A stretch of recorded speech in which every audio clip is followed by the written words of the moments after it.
les 5 signaux que ton corps t'envoie avant même le test de grossesse. J'ai passé les 10 dernières années à analyser les données de milliers de femmes et voici ce que j'ai découvert. Il y a exactement 5 signaux que ton corps t'envoie 7 à 10 jours avant que tu puisses faire un test de grossesse. Le problème, la plupart des femmes ne les connaissent pas. Elles attendent le retard de règles comme tout le monde, mais les femmes qui savent, elles ont une longueur d'avance de 2 semaines. Et voici pourquoi c'est important. Tu peux commencer les bonnes habitudes plus tôt. Tu évites les comportements à risque dès le début. Tu réduis ton stress d'incertitude et tu prends le contrôle au lieu de subir. La différence entre savoir et ne pas savoir, c'est la différence entre être proactive et être réactive. Et aujourd'hui, je vais te donner 5 signaux. Signal numéro 1, le test du col de l'utérus. Ce que 97% des femmes ne savent pas, ton col de l'utérus change de position et de texture avant tout autre symptôme. Normalement, juste avant tes règles, ton col devient bas, fermé et dur comme le bouton. Mais pendant la grossesse, il reste haut, fermé et devient mou comme tes lèvres. Pourquoi ça fonctionne? Ton corps active automatiquement son système de protection. L'énergie remonte pour sécuriser l'utérus et créer un environnement optimal pour l'embryon. Comment l'appliquer? Accentue l'autopalpation. Main propre, juste chez tout. 2 minutes par jour pendant ton sleep et tu vas rapidement reconnaître tes symptômes personnels. Le signal numéro 2.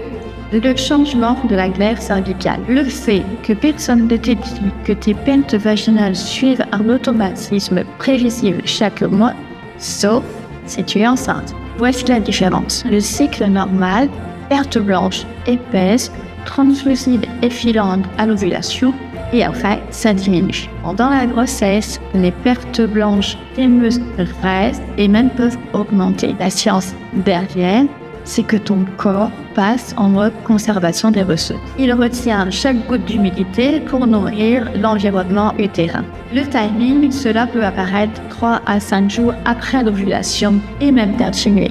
Le signal numéro 3, le saignement d'implantation, le plus mal compris. 85% des femmes confondent cela avec leurs règles.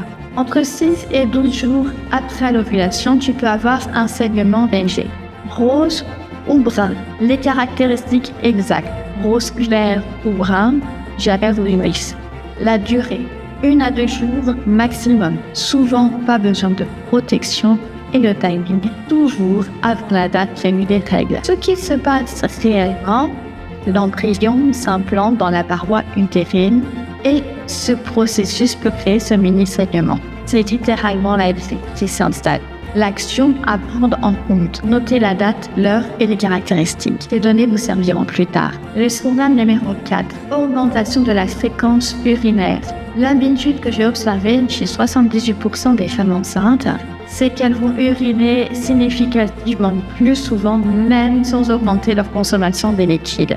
Pourquoi ça arrive? Les reins commencent directement à travailler pour deux. Plus de filtrage, plus d'élimination, c'est mathématique. Ton corps augmente le volume sanguin et la circulation pour supporter l'embryon. Et le résultat, tes reins traitent plus de liquide. Comment les traquer? Compte tes visites aux toilettes, compare avec tes jours normaux. Une augmentation de 30 à 50% est significative. Et le signal numéro 5, le cocktail des symptômes.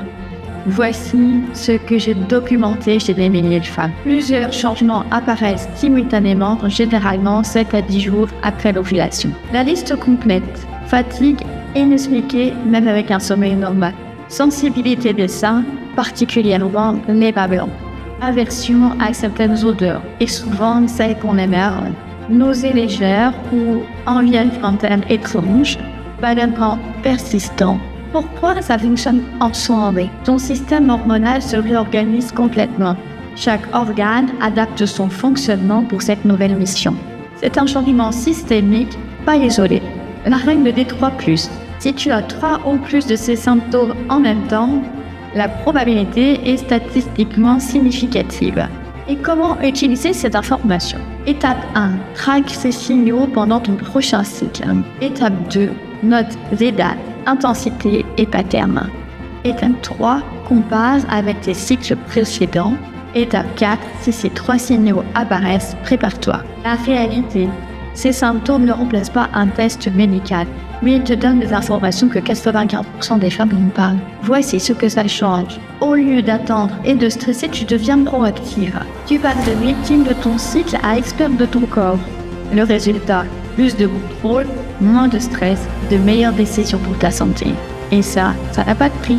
Cette vidéo vous a plu ou aidé, n'hésitez pas à liker et à partager ou cliquez sur le lien dans ma bio pour aller plus loin.